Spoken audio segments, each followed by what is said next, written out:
Welcome to the Freedom and Prosperity Podcast with your host, Desi Arnaz. Join us as we explore the journeys of top achievers who share strategies and stories about their success and living life on their own terms. Get ready to be inspired. Well, hello, guys, and welcome to today's episode of the Freedom and Prosperity Podcast. I'm so excited to have you guys here today because today I'm going to be sharing talking with a wonderful gentleman that brings so much value to the table. I love his background. You're going to love his story, and I really appreciate having him here. His name is Jayson Yoss. He is the president and managing broker for Golden West Management, a property management firm. He's been at it for more than 20 years. But you couple that with his military background, and you're going to see why I got so excited when I got a chance to speak with Jayson here prior to today's episode. So Jayson, I want to welcome you today. Welcome to the Freedom and Prosperity Podcast. Thank you, Desi. Really appreciate the opportunity to be on and to sit with you and your listeners and kind of open up whatever we can do to help others. Fantastic, brother. I do appreciate you. So, just to kind of get started, I would like for folks to have a little bit of an understanding about your background and kind of what got you to where you are today, as far as what you're doing with your life. Well, I feel like I'm an open book, but the short of the skinny, Desi, is basically, I've been running this property management firm for about 20 years. I started as an intern in college at the University of Arizona. I'm from Orange County, California, but I went to school in Arizona. And what at that time you could get maybe a bathroom in California, you can get a whole rental property out there in Arizona by the school. So, my mentor at the time helped me get my license, and she was sending clients to buy investment property out there. They needed a property manager, and that's how it began. Midway through that journey, there was a war going on, and so I played with GI Joes when I was younger, so I figured, you know what, I'm going to join the Marine Corps. Got a chance to serve overseas in Iraq and Afghanistan as an infantry officer, and then as I wound down my career teaching at the School of Infantry, the business was small, but it was still running in the background, and I turned my attention back onto this property management business that I have. And by 2011 was going full tilt. I had offices in Arizona, in Nevada, and here in California. And last July, we hit our 20th anniversary. So I'm truly blessed. And it's not because of anything I've done. It's because of the great people and mentors I've had along the way. Wow, that's fantastic. And now you're multiple states, you said, huh? Right. So we are headquartered in Las Vegas, Nevada. But in Arizona, we're out in the Phoenix, Scottsdale area. And here in California, we're in the greater San Diego area as well. So it's not as easy as I thought it was going to be in 3 different locations, but it's super unbelievable to work with people and properties in the different locales to be able to see like they are truly different, from landlord tenant laws to the type of investor or just client that you'd run into. So it sounds like to me you didn't want to follow, Jayson, the standard path of, go to school, get a good job, so you can work the next 45 or 50 years for some company. That didn't seem like that was on your radar. Am I right about that?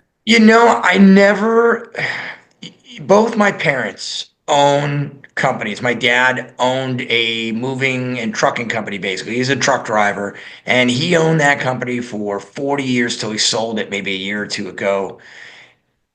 The inspiration to get up every day before dawn, get to work, and lead a team of rough men, like I was like, well, there we go. And then my mom, on the full opposite end, was a VP for Computer Associates, and Oracle, was a top woman in her field until she opened her own tech firm, and she was probably the smarter of the family, and so she did very well and was an inspiration, a trailblazer in her industry. So from a very early age, I never knew much about working for others. The path was always like, well, if you can put in hard work and dream it, you can do it on your own. And so that's kind of the way it seemed to go for me.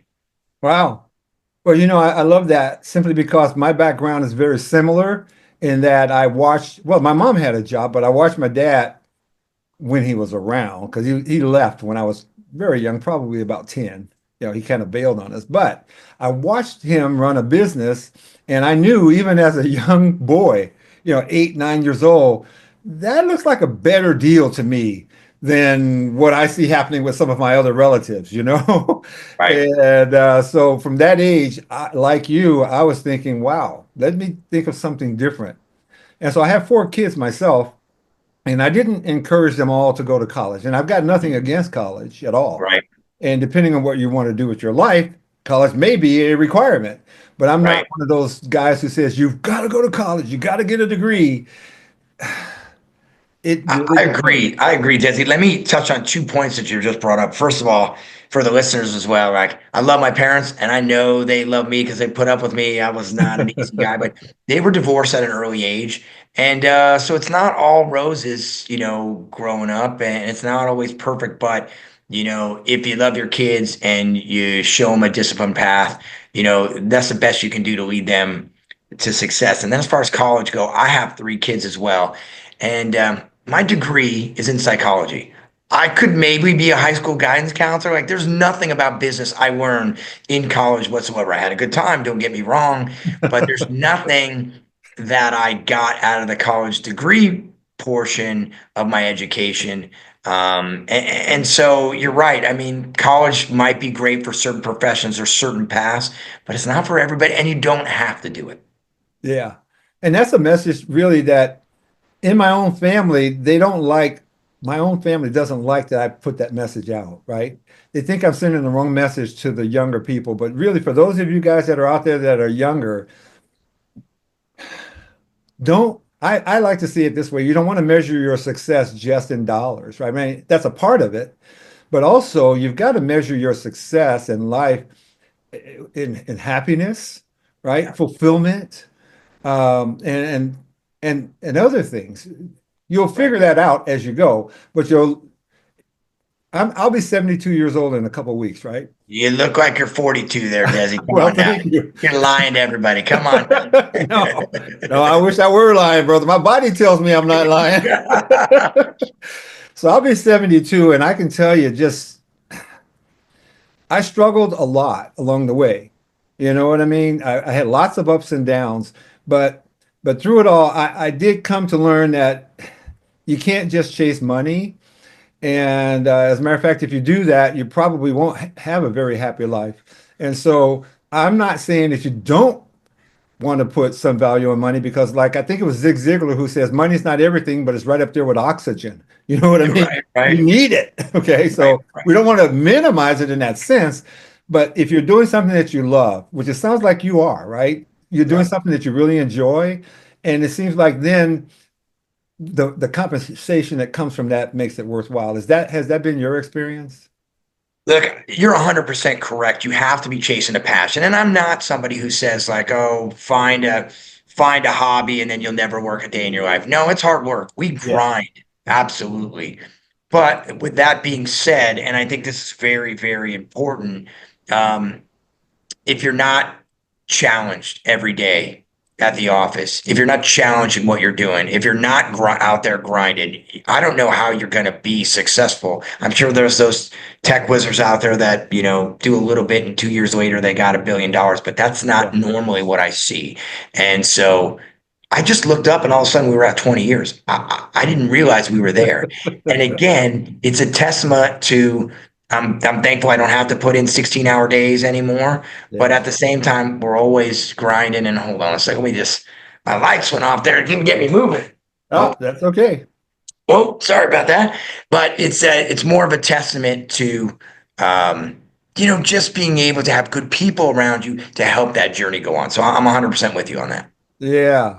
Yeah. And, I told you before we started the podcast today that my goal with this podcast is to share ideas especially for younger people, because it's easy to get discouraged and it's easy to feel entitled. And I love Right. what you just said about you've got to grind.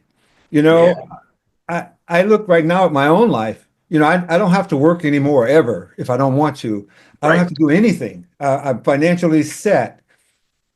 And I didn't graduate college. I attended, but I didn't graduate. And and I think about in my own family, uh, my sisters that both did graduate from college, and I Right. saw the life that they lived versus the life that I have lived outside of that. I've done much more traveling. In my opinion, I think I've lived a much richer life and a much more fulfilling life because I didn't have a traditional, I didn't follow the traditional route, you know. I Love call it. it 40-40 plan. I didn't follow it 40 hours a week for 40 years. I didn't follow that plan. Right. But did I have some ups and downs? You doggone right I did, like you just said. Yeah. Yeah. More importantly, it just picking your brain on that. Well, first of all, ups and downs. If you're not having ups and downs, I'm not sure that you're doing it right. I heard somebody once say, if you're not this close to bankruptcy every 2 or 3 years, are you really pushing the envelope? But yes, we always, especially when we're expanding, we're trying to take on more and do more. It's risk, and a lot of people don't have the stomach for that. And I mean, there's some sleepless nights for sure, but it allowed me to put my family in a better position later on. And as far as the cookie cutter, go to college, work 40, I don't, Yeah, it didn't work for me. But if it works for yeah, someone else, best of luck yeah, to you. But you don't have to do it that way. yeah. That's the message. Thank you so much for clarifying that. You mentioned that you have 3 kids, and I think that your 3 kids situation is kind of unique. Would you mind sharing that a little bit? So definitely unique. I have triplets, 2 boys and a girl. There you Yeah, go. and it wasn't planned like that. So I'll give you the quick story.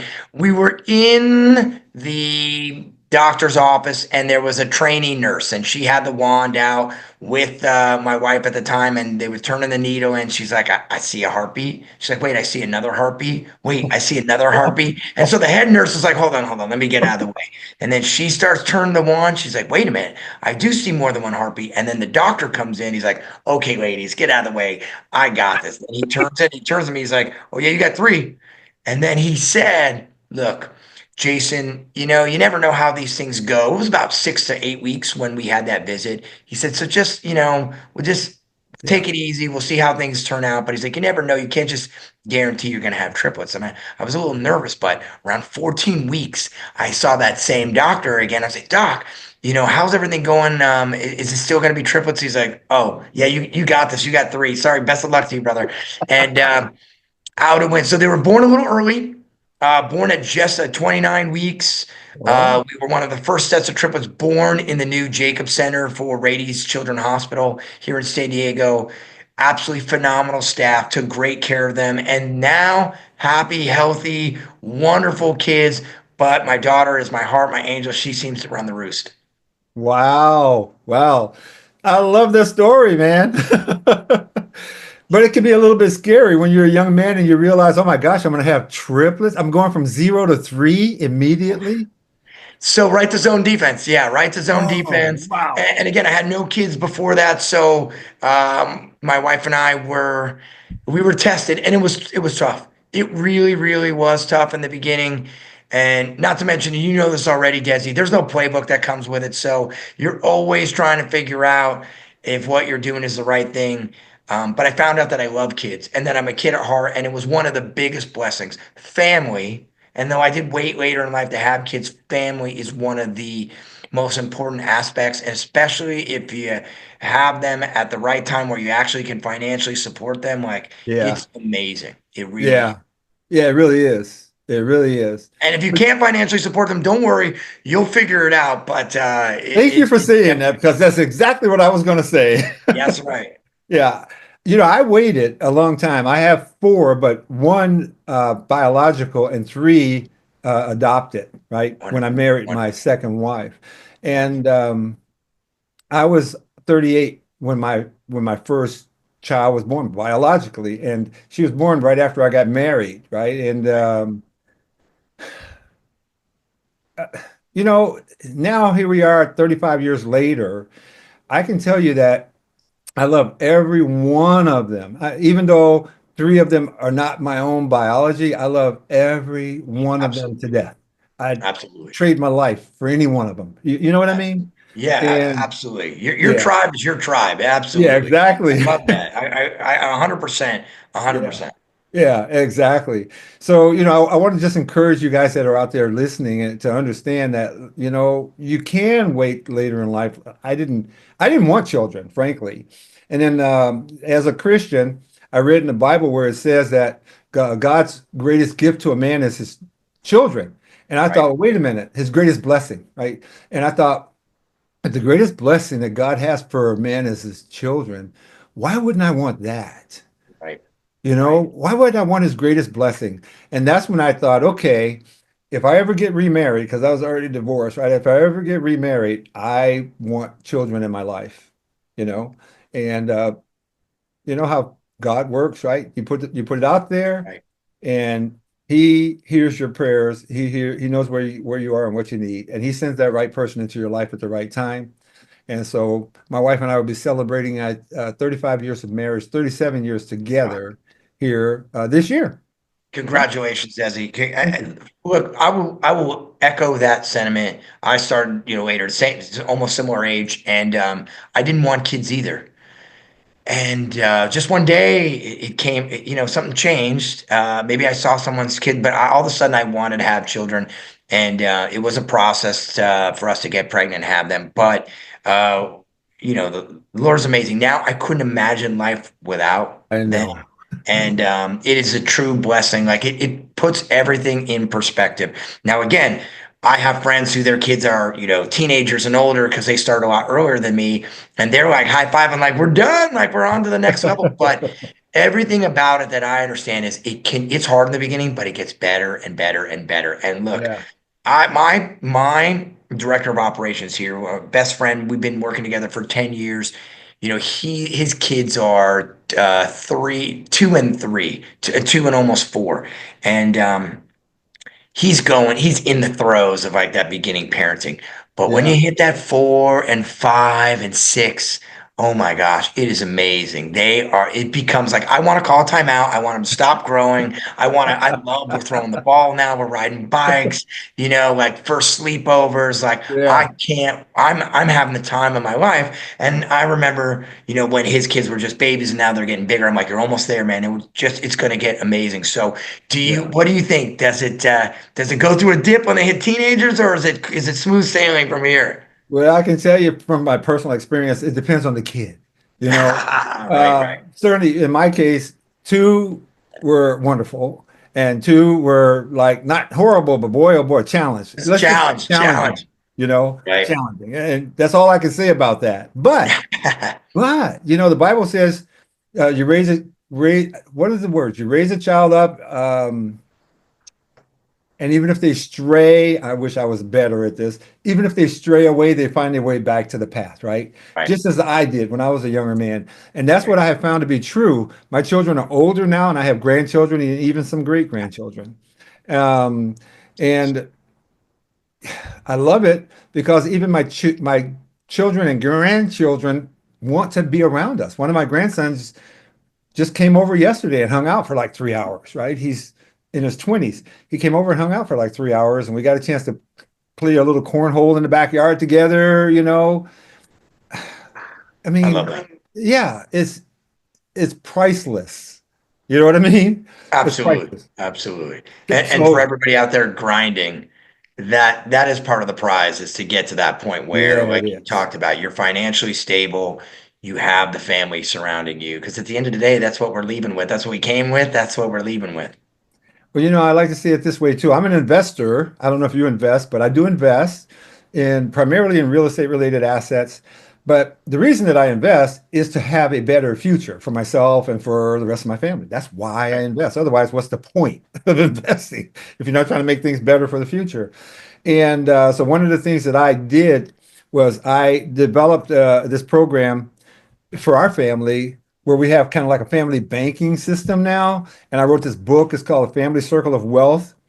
It's available on Amazon for if anybody wants to go there and look it up.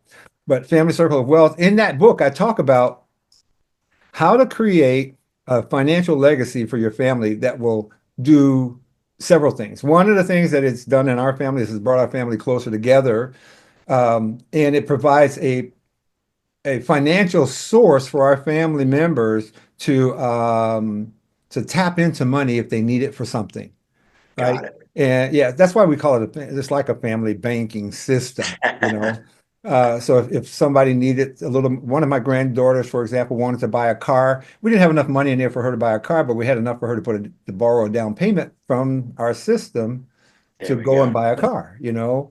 And then each month she just pays a monthly payment back to the family banking system. Um, with a Love little it. bit of interest so that the money's there for the next person that needs it. So Right. I just wanted to share that idea because I know that you have three children. Your children are still young, right?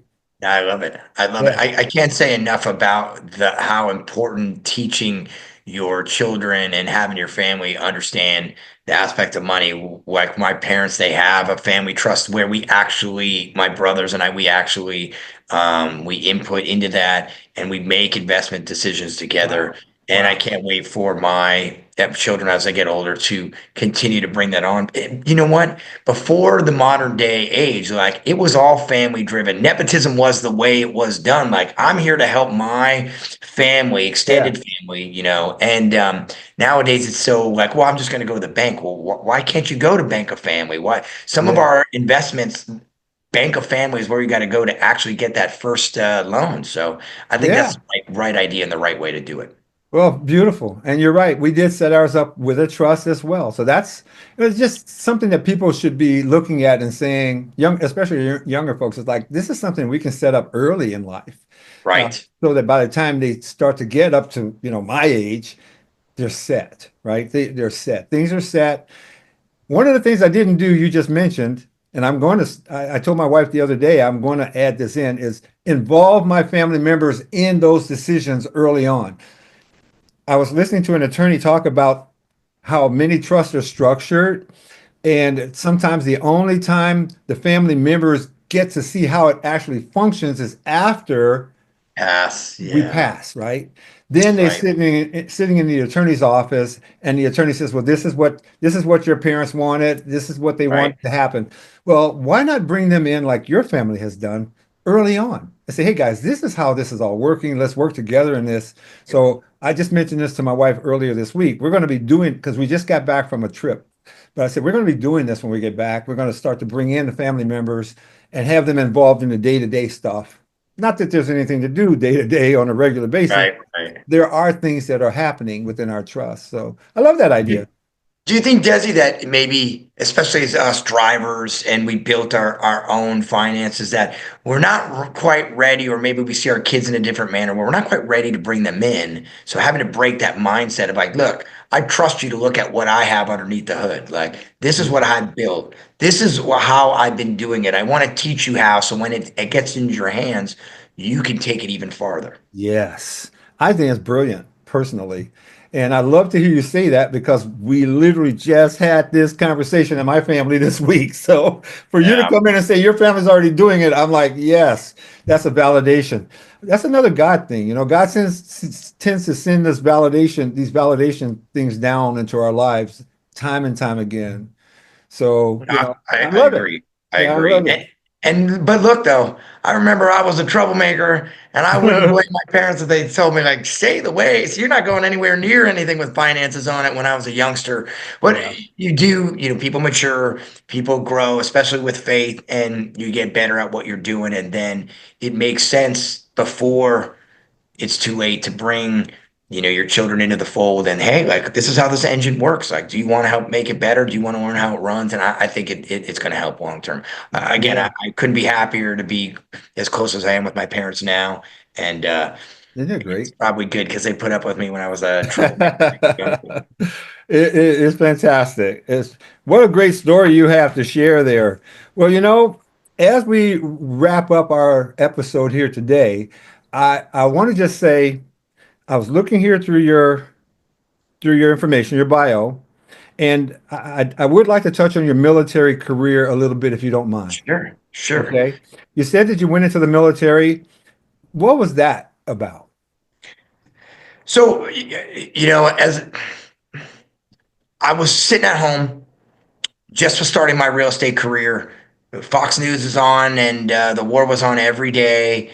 And I was thinking, you know what? If I don't do this now, I'll regret it later. And so, being a little bit older, I first joined up as an enlisted Marine. First, got my toe in the water. I was with a reserve unit, and unfortunately, they just weren't deploying. So, I finished my degree, and I had an opportunity to switch over and become an officer. And so Mm-hmm. I spent my year at Quantico, going through OCS and then the basic school and then infantry officers course. And when that was done, I got assigned to as a platoon commander to a unit here on the West Coast. I deployed first to Ramadi, Iraq, and then to Helmand Province, Afghanistan. And it was one of the most rewarding experiences ever to be able to have the privilege and honor of leading 30 to 40 young 18 to 24-year-old men in combat day in and day out, where every decision matters. Everything you do, whether it's good or bad, whether it's popular, unpopular, every decision is going to be scrutinized and is going to be Monday morning quarterback, especially in my job and my profession, if it goes wrong. And I was blessed to have those men, that we were able to be successful. Especially my Afghanistan deployment, it was quite a hectic one, and my Marines responded to the challenge.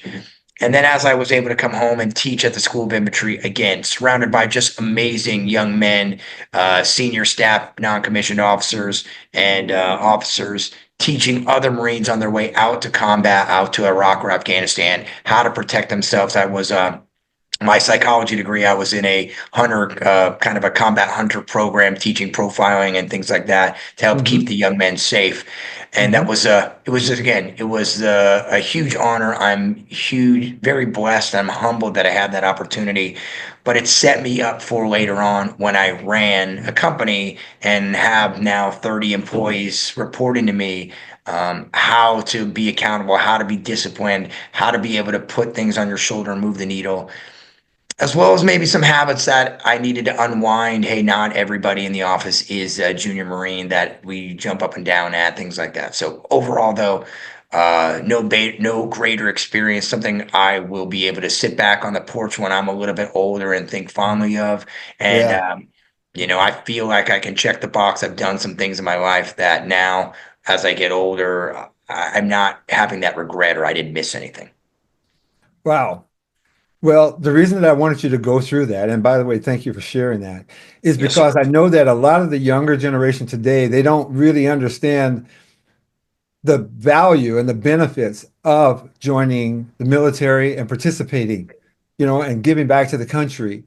But you get more out of it than you put into it, don't you? Yeah, yeah. Yeah. Two thoughts on that, Desi. The first one is you do not have to be an infantry officer or an infantry grunt. Like, there are plenty of jobs out there to do from that. When you get out, you can have a successful career path. But more importantly, first of all, you accomplish something that is harder, that less than 1% of our country does. Number two, it will never be able to be taken away from you. You will have that uniform, that flag, that sticker for the rest of your life. And Yeah. the bonds you make there, I mean, I've been to high school and college, like I have friends from there, but there's no better bond than the people that you serve with, because at the end of the day, it's about the person to your left and your right.